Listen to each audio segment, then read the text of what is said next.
a todos los que dieron su vida para que pudiéramos disfrutar de una noche como esta.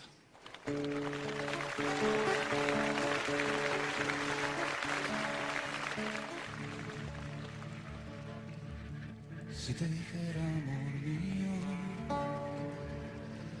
que temo a la madrugada,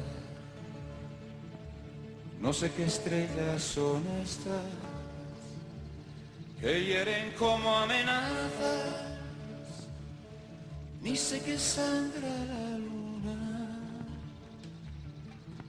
al filo de su guadaña. Presiento que tras la noche vendrá la noche más larga. Quiero que no me abandones, amor mío, al alba, al alba, al alba, Población. al alba, al alba. De variada extracción social y múltiples nacionalidades. Blancos, árabes, negros. Personas llegadas de cualquier lugar a esta isla de las afueras de Madrid. Los hijos que no tuvimos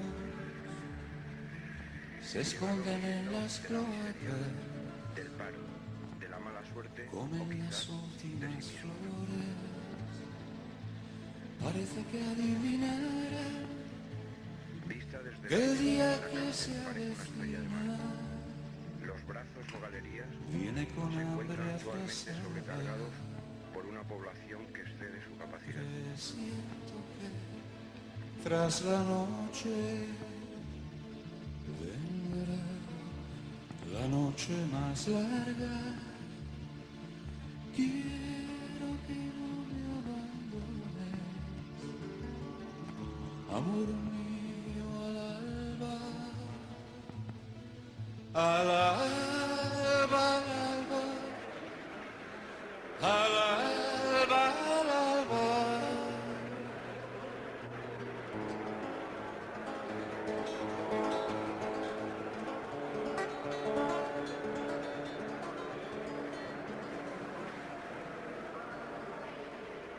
Miles de buitres callados van extendiendo Las sus cancelas de cada galería alas. se abren 2 veces por semana. No te destroza, amor Con mío, la madre, con la mujer, esta silenciosa danza, para no olvidar, maldito baile de muertos, seguros de que ese mundo aún existe. pólvora de la mañana. Presiento que tras la noche vendrá la noche más larga. Quiero que no me abandones, amor mío, al alba, al alba, al alba, al alba, al alba. Se intercambian los besos A la- fingidos a través de los barrotes y el doble cristal. Las noticias, Al alba, los deseos. al alba. Llenos de ilusiones y de aspiraciones. Para poder ver a los seres queridos.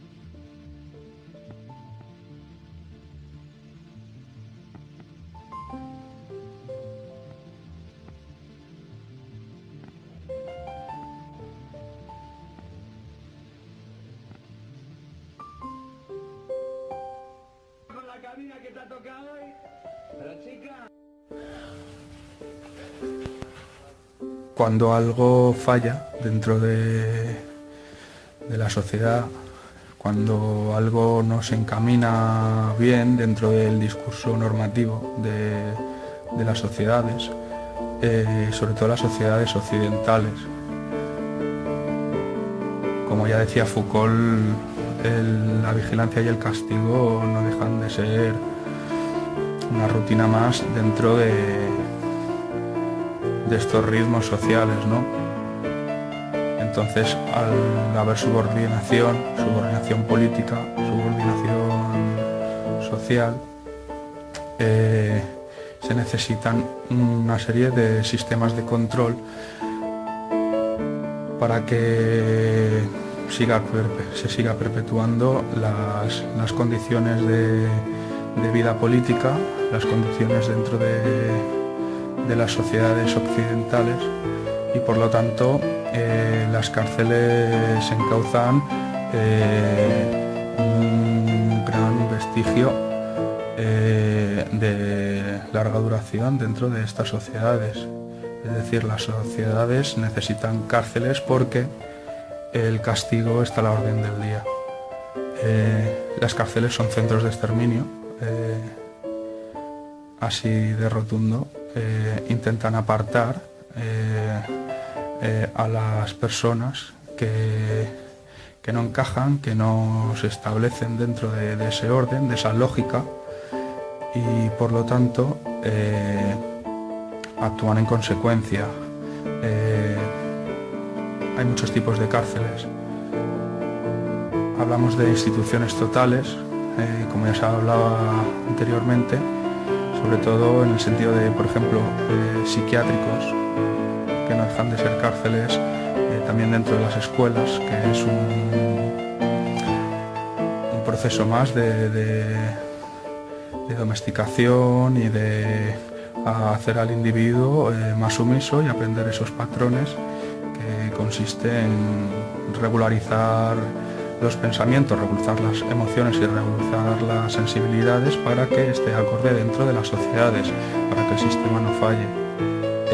Y cuando esto se revela, hay un proceso de represión, de castigo, de falta de libertades, para llevar a cabo un encarcelamiento, una presión en la persona que la lleva a su exterminio, muchas veces a un exterminio mortal con la muerte, y otras veces pues a un exterminio emocional, mental, que es lo que realmente el sistema y este tipo de procesos persiguen.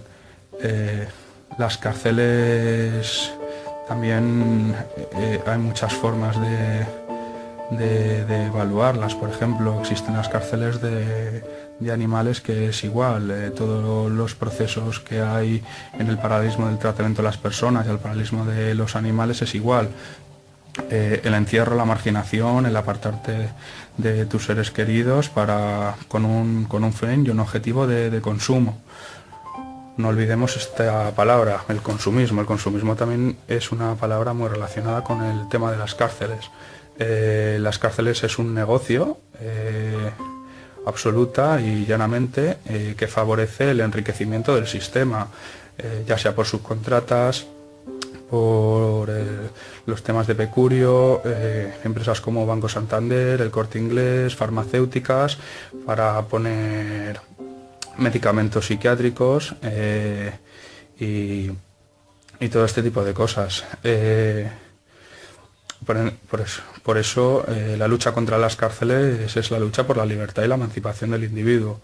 La lucha contra las cárceles es la explosión social ante algo injusto, ante algo que está en contra de la esencia del ser humano, de la esencia del amor, de la esencia de la libertad. Por lo tanto, las cárceles es un enemigo de nosotros mismos, tanto a nivel individual como a nivel social o colectivo, y para eso necesitamos un aprendizaje, una deconstrucción sensorial y emocional para poder empatizar con estas cosas y así llevar a cabo esa lucha que es muy necesaria como individuos que somos, y por lo tanto la lucha contra las cárceles es la lucha realmente de dejar de apartar a la mente y a nivel social esos muros y esas pautas que no hacen simplemente que que condenar a la gente a la marginación, a la pobreza y fomentar el racismo, la xenofobia y por supuesto las muertes en prisión.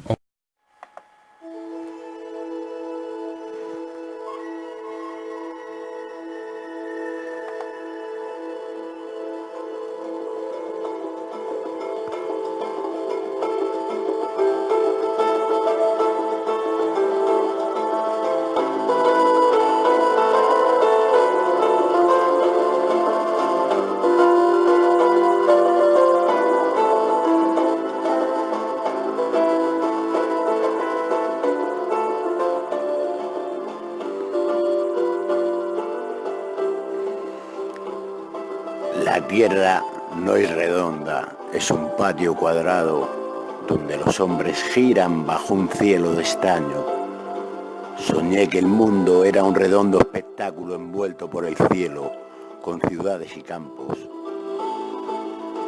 En paz, con trigo y besos, con ríos, montes y anchos mares donde navegan corazones y barcos.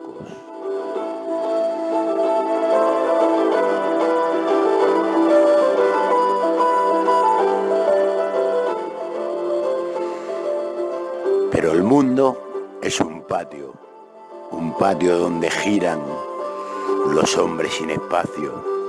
A veces cuando subo a mi ventana, palpo con mis ojos la vida de luz que voy soñando y entonces digo, el mundo es algo que el patio y estas losas terribles donde voy gastando. Yo oigo colinas libres, voces entre los álamos. La charla azul del río que ciñe mi cadalso. Es la vida, me dicen los aromas, el canto rojo de los jilgueros, la música en el vaso blanco y azul del día, la risa de un muchacho. Pero soñar es despierto.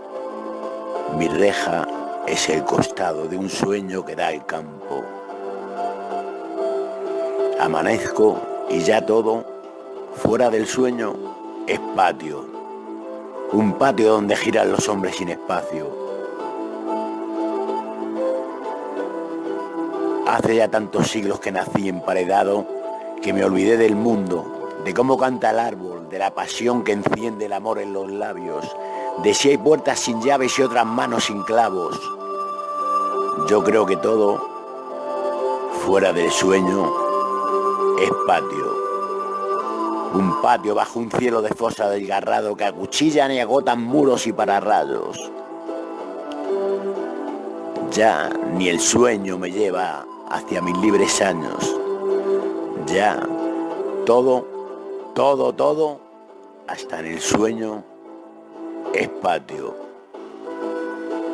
Un patio donde gira mi corazón clavado, mi corazón desnudo, mi corazón clamando, mi corazón que tiene la forma gris de un patio. Un patio donde giran los hombres sin descanso.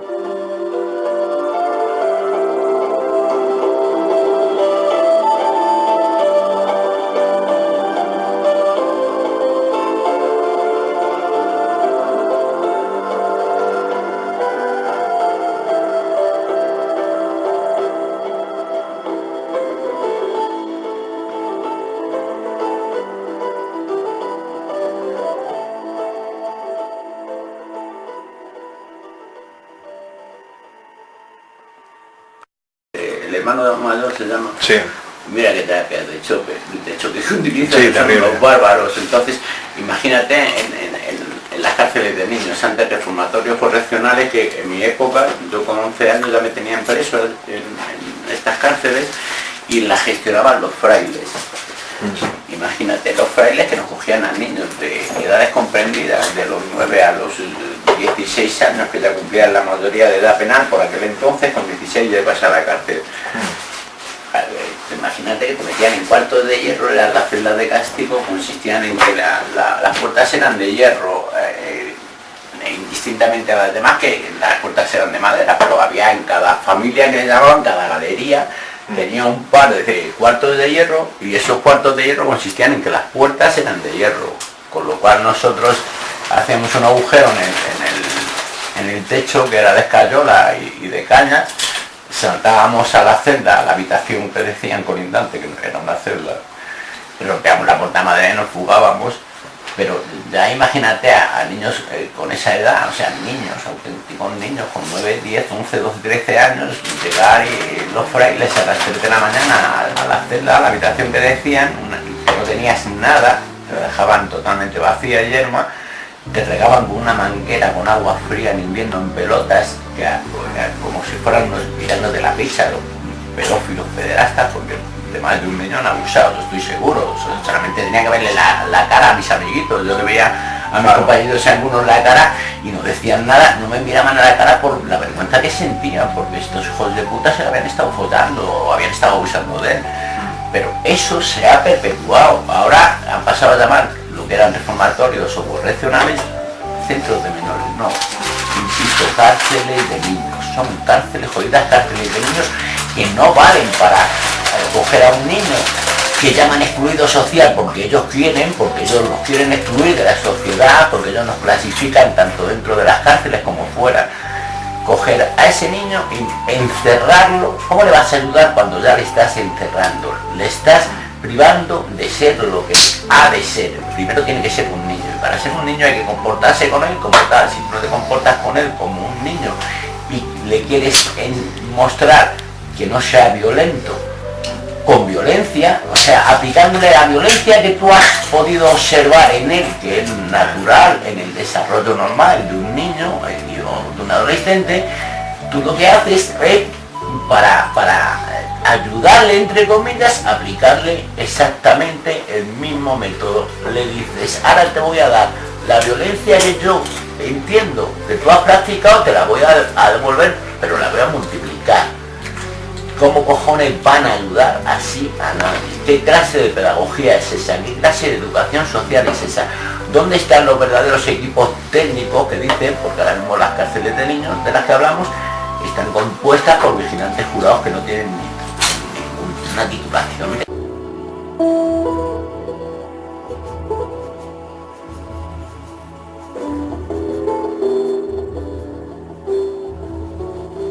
La cárcel.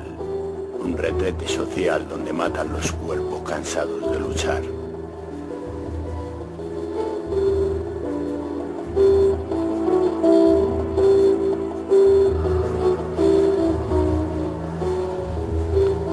Cárceles de miserias y penas transformando al humano, máquinas a la merced del amo despiadado.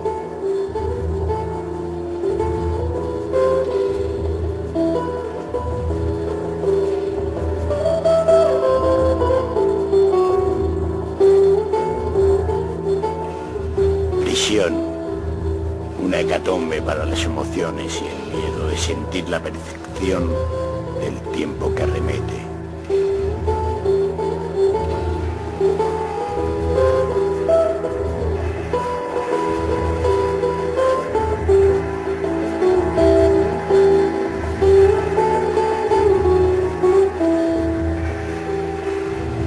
El monstruo, el gran torturador que guarda en sus rincones el horror.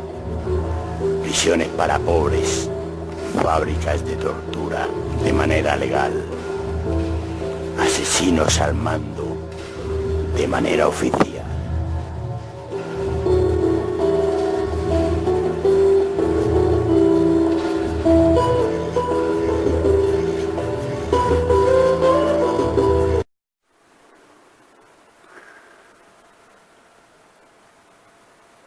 Año 1979. Decenas de personas esperan inquietas en las diferentes colas que se forman dentro del recinto. Huele a pena, a miseria, a soledades y desesperanzas, olores que se clavan como dagas y que quedan en las vidas de quien los huele para siempre.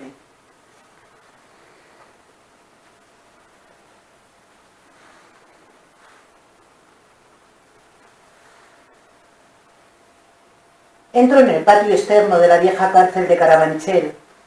Hay al menos 4 filas y todas hasta arriba de gente que espera como yo. Así que me pongo a observarlo. Es la primera vez que vengo y estoy realmente asustada. Un grupo de mujeres y niños de etnia gitana Gritan contentos a mi alrededor. Hoy se han puesto las mejores galas. Las gitanas llevan colgando del cuello gruesos cordones de oro que me tienen alucinada. Los niños, entre risas y mocos colgando, se entretienen corriendo bajo los soportales arqueados. Cerca de mí hay una mujer que llora con desesperación. Es la madre de un chaval preso. Hoy no hay visita para ella. Acaban de anunciarle que su hijo está en celdas bajas incomunicado. Otras dos madres murmullan detrás de mí y escucho atentamente la conversación.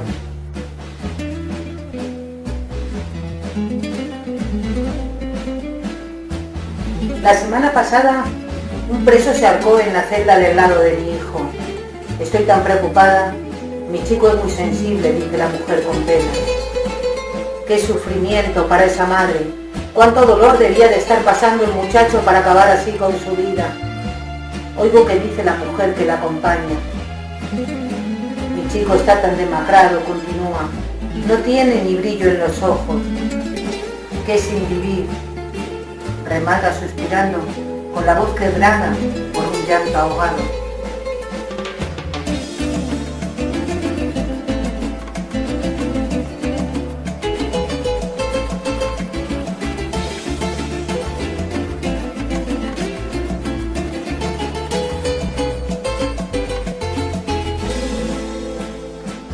FIES, para la gente que no sepa lo que significa, es ficheros internos de especial seguimiento.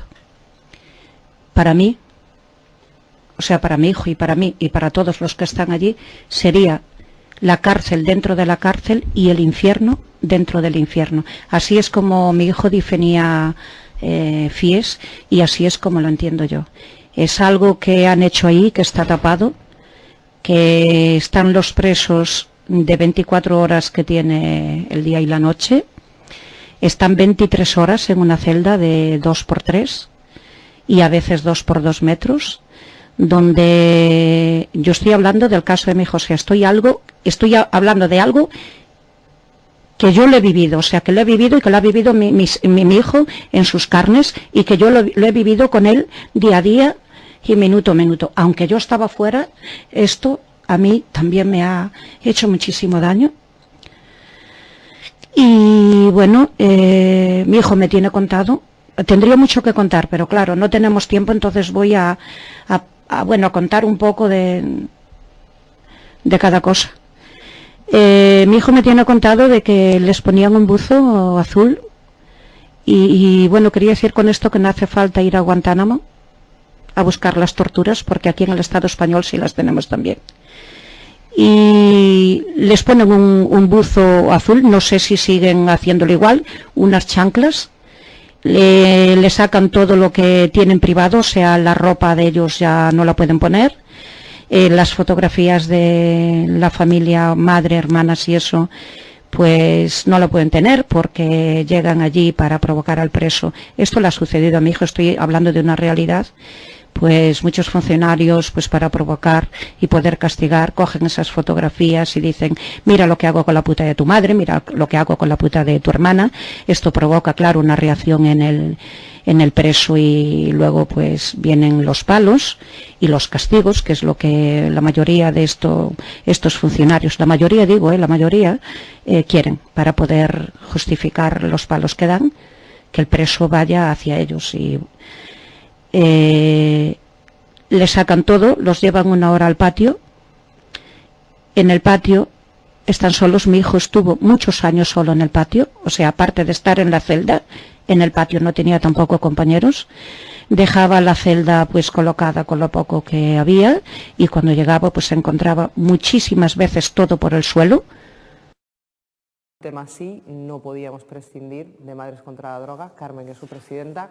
Cuéntanos, ¿cómo empezasteis vosotras en el desierto que era Madrid en aquel momento y en el desierto que era el problema de la droga y cómo enfrentarse a él? Pues mira, fue en los años 60-70, a mí me pilló muy joven, empezó en los barrios, qué casualidad, en los barrios que eran obreros, y que la mayoría de los familiares, los padres, por rojos y por protestar, iban a la cárcel. Y entonces nosotras al principio no sabíamos qué pasaba, simplemente que empezaba la gente, o sea, la juventud, empezaban a faltar cosas de casa. Y fue en una época donde yo, por ejemplo, donde viví en Palomeras, a mí me pilló muy joven. Luego lo fuimos viendo qué es lo que había pasado, porque la juventud entonces iba a la cárcel, robaban farmacias, hacía de todo, o sea, pasaba de todo. Cuando nosotras decidimos de juntarnos era porque veíamos que las madres, porque las madres siempre estaban ahí, en las parroquias, siempre pidiendo. Cuando nosotras decidimos juntarnos no sabíamos, no teníamos ni idea de lo que pasaba, ni de dónde nos metíamos. Simplemente que estaban los chavales metidos en la cárcel, metidos en la heroína y nada más. Descubrimos juntas, aprendimos, o sea, qué es lo que les pasaba a las mujeres, por qué se escondían, y descubrimos que dónde estaba el enemigo. La mayoría de nosotras somos gente analfabeta, no hemos ido al colegio, gente de pueblo, gente que emigró, y qué casualidad que la droga empezó por el País Vasco. Por eso la generación aquella en el País Vasco no murió como luego la de aquí, porque luchó más y luego llegó a los barrios, y entonces nosotras nos tuvimos que organizar para ver qué era lo que pasaba, para denunciar. Porque nuestros hijos no eran hijos de puta, sino habían nacido en casas como Dios manda. Lo que pasa es que siempre decíamos, tu hijo tiene la culpa de que el mío se junte y tal. Y entonces, ¿qué pasó? Que al unirnos descubrimos quién le ponía la droga a nuestros hijos en la mano, dónde llegaba el dinero que nuestros hijos nos robaban a nosotros hasta la vida, dónde iba. ¿Quién era el culpable? Descubrimos que eran los bancos los que blanqueaban el dinero, los políticos miraban para otro lado. En aquel entonces hubo el cambio de la dictadura a la democracia, entre comillas, y entonces pues sí que es verdad que denunciábamos que el gobierno estaba en connivencia con los bancos, dónde iba a parar el dinero. No había nada en el barrio, tuvimos que salir a la calle. Solo había cárcel, entonces teníamos que salir a la calle a pedir que queríamos un tratamiento para los chavales. Salimos los primeros CAZ de aquí de Madrid, que era la atención al drogodependiente, se pusieron porque las madres salimos a la calle con las cacerolas, nos dieron de palos, la policía, porque en aquel entonces no entendían nada, en fin, el CAZ. Los tratamientos del ayuntamiento que habían empezado por la parte de Andalucía y funcionaban, pero aquí en Madrid no los querían poner, lo tenían escondido en un rincón. Exigimos el Plan Nacional de Droga y un poco la pelea y la lucha fue esa, pero todos sin saber dónde íbamos, porque ni siquiera sabíamos ni reunirnos, ni levantar actas, no teníamos estatutos, no teníamos nada más que nuestra arma era la cacerola y denunciar que nuestros hijos se morían en las cárceles y esposados en las camas de los hospitales, y un poco, pues bueno, así a largo. Luego te preguntaré por esos estatutos de Madres contra la Droga. Bueno, volviendo al tema de la educación más social, no tanto de transmitir los conocimientos académicos, que también son una vía para educar otro tipo de valores, por supuesto, y son necesarios esos conocimientos para poder desarrollarnos y tener oportunidades. Vamos a ir con otra de las preguntas que las asociaciones de la Coordinadora de la UBA han preparado para vosotros, que yo la lanzo y la interpretáis. ¿Cómo podemos trabajar la individualidad y el conflicto en un contexto de grupo? Si quien ha redactado esta pregunta quiere aclarar un poquito más, contextualizarla, pues... Enrique.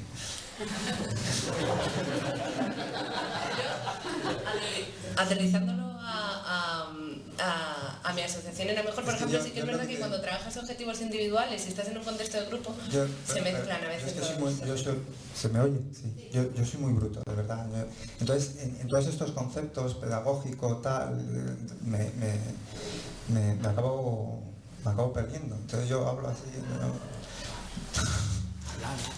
¿Puedo contar una anécdota? Sí.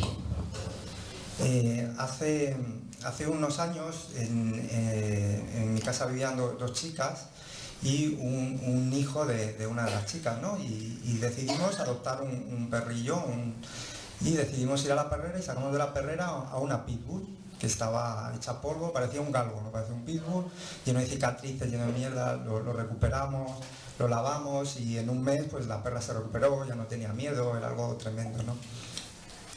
Y con esa perra pues yo me paseo por el parque y me encuentro con los chavales, sé dónde están los chavales, en qué esquina, dónde pasan porros, entonces yo me paso, los chavales ven un pitbull, cómo mola, no sé qué, y me sirve a mí para hablar con los chicos y resolviendo esos conflictos, ¿no? Y voy trabajando, voy haciendo eso, ¿no? Me paseo a mi perra. Y un día, hablando con los servicios sociales, ¿no? Me decía la chica que no sabía dónde estaba, yo qué sé, Javier, ¿no? No sabemos dónde está Javier, lleva 3 días sin aparecer, nadie le encuentra, y yo le decía, no, si yo le he visto, yo le veo en esta zona, tal, y dice, ¿cómo? Y le expliqué lo de la perra, ¿no? Y que yo paso a mi perra por el parque, y ella se quedó un poco, ¿no? Y me dijo, es increíble, qué forma de interactuación, de trabajo de calle, educación pedagógica, psicológica, que tú interactúas con los chavales. Claro, yo decía, no, yo estoy sacando al perro. Es decir, entonces, por eso que yo muchas veces me pierdo con el lenguaje.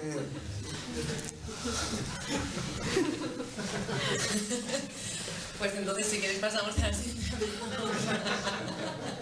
Porque yo tampoco tenía muy claro esto de... O sea, si alguien quiere explicar la pregunta para no irse a casa con las dudas, de que se ha propuesto desde la coordinadora de la UBA y lo hemos propuesto formadores de las asociaciones, ¿Rubén, quieres aclarar algo? La pregunta era un poco, cuando en una situación de grupo, tú estás trabajando con un grupo de chavales y trabajas y existe una situación de conflicto, ¿cómo se resuelve ese problema sin perjudicar, que no sea simplemente el castigamos, expulsamos, sancionamos, sino que se trabaje de una manera educativa, que tú consigas mantener un poco lo que es la dinámica del grupo, pero sin perjudicar a ese conflicto que está sucediendo? Ahora te lo entendí y ahora soy capaz de responderte, antes no. Mira, verás, te voy a responder con una historieta, una anécdota. Yo tenía un chavalillo que era muy revoltoso, muy rebeco, muy golfo, muy difícil, ¿no? Pero bueno, tenía ilusión de que fuera al colegio como todos los demás y conseguí que un colegio me lo aceptara y estuviera el chavalillo allí. Bueno, el chavalillo pues en todo iba bastante bien, pero las clases de francés, vamos, para este chaval tirado todo el día en la calle, eso de estudiar francés en el colegio, él lo vivía terriblemente mal, como si fuera, que le pidieran que fuera extraterrestre, ¿no? Y entonces convertía las clases de francés en algo imposible,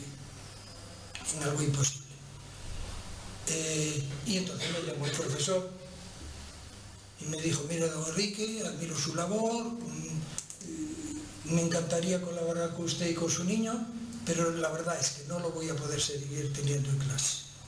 No lo voy a tener en clase porque nos está haciendo la vida imposible. Es que no permite desarrollar la clase de francés, no nos lo está permitiendo, ¿no? Y yo le dije, mire, me parece estupendo. O sea, le voy a decir un aspecto que me parece estupendo y otro que me parece terrible. Me parece estupendo que si a usted le es difícil dar clase con este chiquillo, me pida y le pida al chiquillo que se vaya. Es de pura coherencia. En el fondo es lo que el chiquillo le estaba haciendo hasta ahora. Como el francés no le interesaba nada y le resultaba insoportable, le estaba diciendo a su manera que usted se fuera.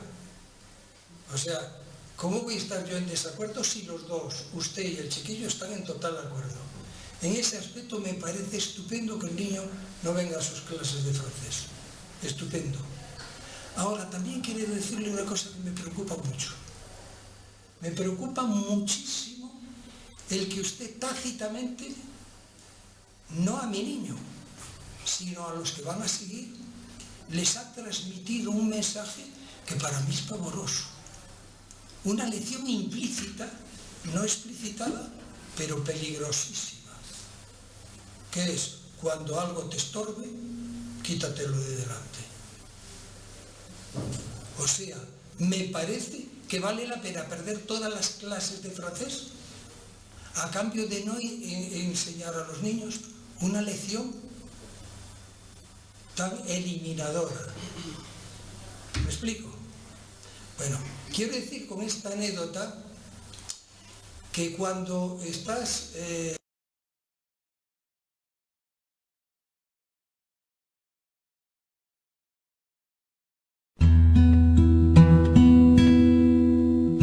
Sueñan las pulgas con comprarse un perro. Y sueñan los nadies con salir de pobres. Que algún mágico día llueva de pronto la buena suerte, que llueva a cántaros la buena suerte. Pero la buena suerte no llueve ayer, ni hoy, ni mañana, ni nunca. Ni en lloviznita cae del cielo la buena suerte, por mucho que los nadies la llamen, y aunque les pique la mano izquierda, o se levanten con el pie derecho, o empiecen el año cambiando de escoba. Los nadies, los hijos de nadie, los dueños de nada, que no son, aunque sean, que no hablan idiomas, sino dialectos, que no profesan religiones, sino supersticiones, que no hacen arte, sino artesanía, que no practican cultura, sino folclore, que no son seres humanos, sino recursos humanos, que no tienen cara, sino brazos, que no tienen nombre, sino número, que no figuran en la historia universal, sino en la crónica roja de la prensa local. Los nadies, que cuestan menos que la bala que los mata.